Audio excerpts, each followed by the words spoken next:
Forget Star Wars. It is all about Alvin and the Chipmunks, the road chip.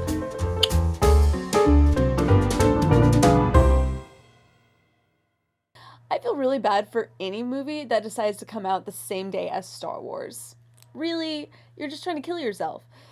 Not to mention the fact that this is Alvin and the Chipmunk, the road chip. I grew up watching the TV show, and so I went into this kind of like I've seen some of the other ones that they've done, mostly because my sister really likes them, and so I brought her. I was like, hey, let's go. I'm winning awesome points here. But it was surprisingly not bad. I mean, I've seen some pretty bad almost made for TV, but not movies come out, and this one was surprisingly not bad, which is good.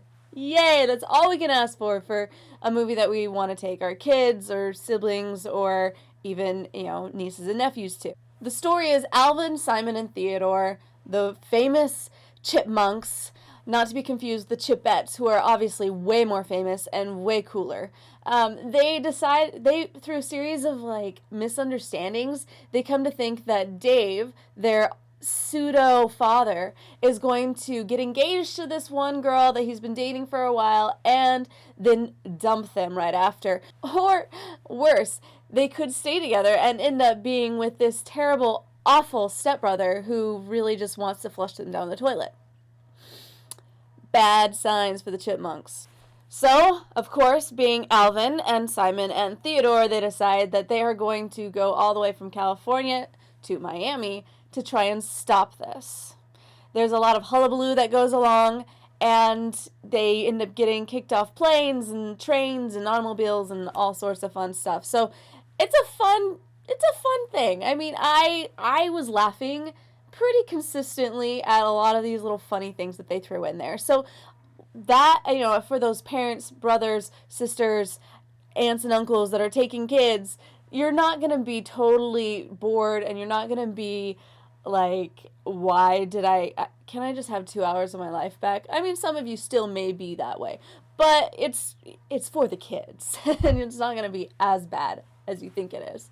It's, like I said, I laughed. There were a lot of really good parts, a lot of cornball, lots of cornball, but it all works out in the end, and you're like, hey, well, that was fine. That was good. So, all in all, I give it 2.5 to 3 stars.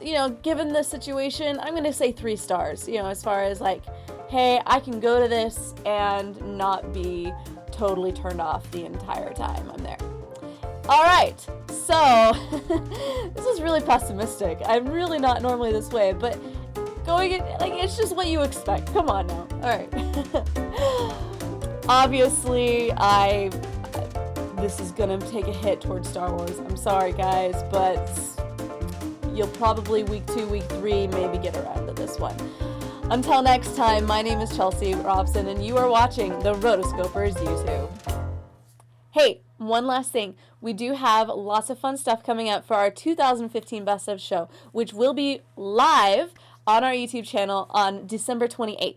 So definitely we need you to do 2 things. 1, you need to go to rotoscopers.com/ and then insert a number between 1 and 111. Listen to whatever podcast that is, make up some fun quiz questions, and then go to rotoscopers.com/ rotosurvey. Insert your survey questions, and it'll be a great quiz that we're going to be asking us, the host, if we remember. Then, step 2, go to rotoscopers.com/ 2015 awards, and you get to vote for the best of 2015. I can't wait to hear what you guys have to say.